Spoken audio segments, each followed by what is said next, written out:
प्रतियोगिता को कौन जीतेगा, आरंभ किया जाए। इस प्रतियोगिता से पहले प्रजा के सामने आपको कुछ और बातें भी बतानी होगी महाराज। वो क्या है? आपके बाद इस सिंहासन पर बैठने वाला अगला कौन होगा? ये आप क्या कह रहे हैं सेनापति जी? राजा के बाद इस सिंहासन और राज्य की अधिकारी इनकी पुत्री राजकुमारी मैत्रा ही होगी।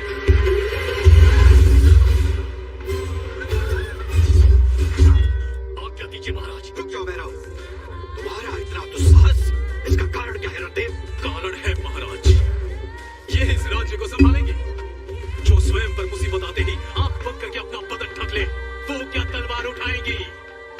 हाँ? जिसमें आत्मरक्षा करने की ताकत ही ना हो, वो इस राज्य की रक्षा कैसे करेगा महाराज? हमारी सीमा पर शेर खान डेरा डालकर बैठा हुआ है, हमारी प्रजा डरी हुई है, थर-थर कांप रही है। ऐसी स्थिति में प्रतियोगिता होनी चाहिए, ये जानने के लिए नहीं कि राजकुमारी के लिए अच्छा पति कौन है, बल्कि ये जानने के लिए कि अधिक साहसी कौन है। ये जानना भी अधिक आवश्यक है महाराज कि सिंहासन का उत्तराधिकारी कौन होगा।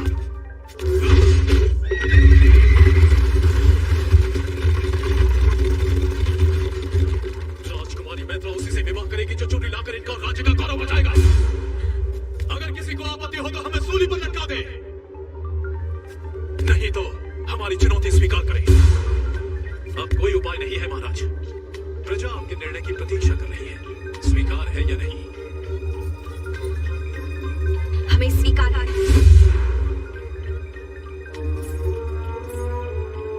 परंतु एक शर्त हमारी भी है।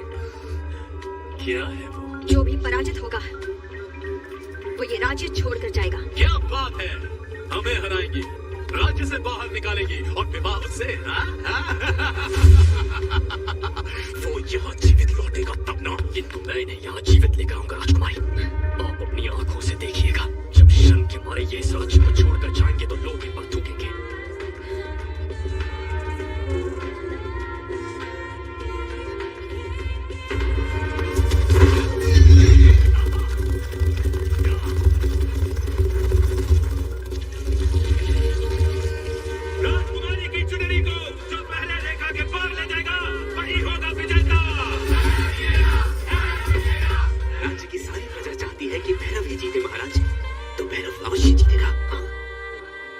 जानते हैं, लेकिन यही तो हमारी समस्या है।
तो डरिए महाराज, भैरव ही जीता है।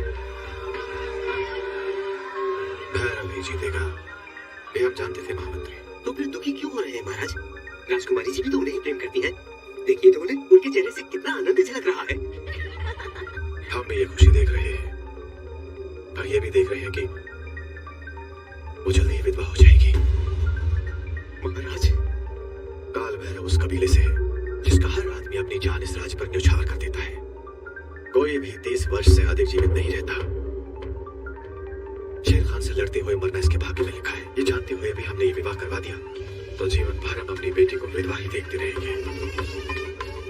राजगुरु ने ये भविष्यवाणी पहले ही कर दी है।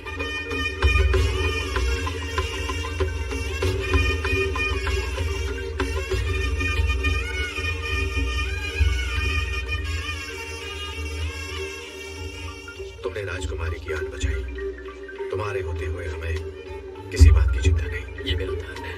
राज्य के लिए तो मैं अपने प्राण भी अर्पण कर सकता हूँ। राज्य के लिए तो तुम अपने प्राण भी त्याग सकते हो, पर क्या राजकुमारी को त्याग नहीं सकते?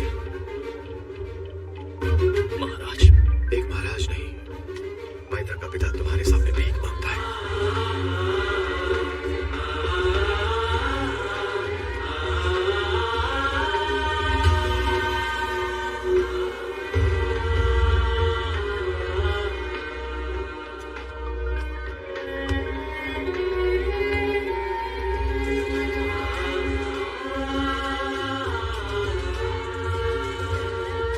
राजकुमारी मैत्रा की आबरू और उदयगढ़ का सम्मान, इनके लिए मैंने ये प्रतियोगिता जीती है, इस राज्य के सिंहासन के लिए नहीं। मैं एक सैनिक हूं और वही रहूंगा।